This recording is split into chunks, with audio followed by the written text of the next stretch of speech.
dernier rapport du GIEC paru en 2022. Peu d'entre vous, je suppose.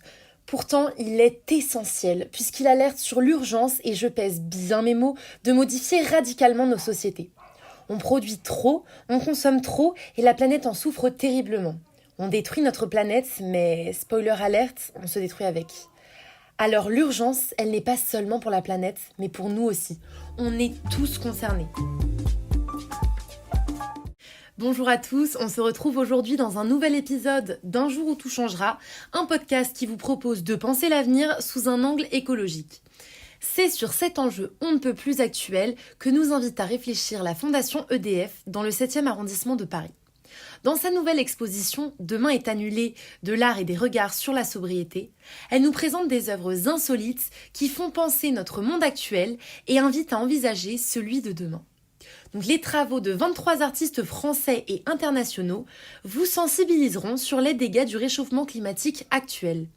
Car oui, ce n'est pas un phénomène qui va arriver dans les décennies à venir. Il est 100% actuel. On ne ressent peut-être pas encore les conséquences ici, en France, mais croyez-moi, ailleurs, dans les pays de l'hémisphère sud, il est bien là. Et puis, les 25 degrés à Paris en février et l'absence de neige en janvier dans les Pyrénées devraient vous alerter. On peut tout d'abord commencer par s'interroger sur nos modes de consommation à travers le monde.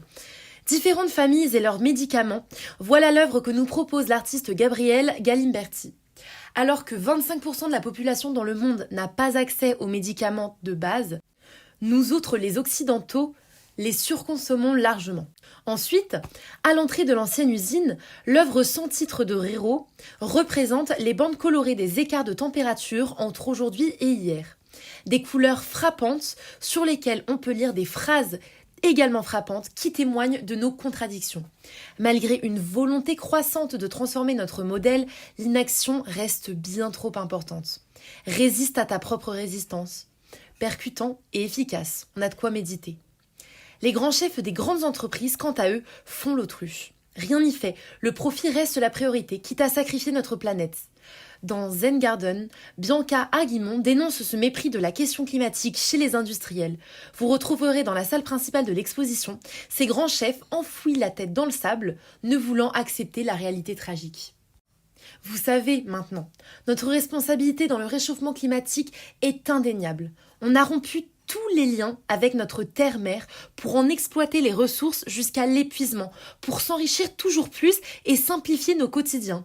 Mais cette rapidité, ces besoins continuels qui caractérisent nos sociétés actuelles, sont-ils véritablement essentiels ? Ne devrait-on pas se reconnecter avec la nature, la terre, comme le propose Odon Chimègue d'Avaroj ? L'artiste représente des femmes au contact de la terre et défend ainsi l'idée que libérer le corps des femmes, c'est libérer la planète.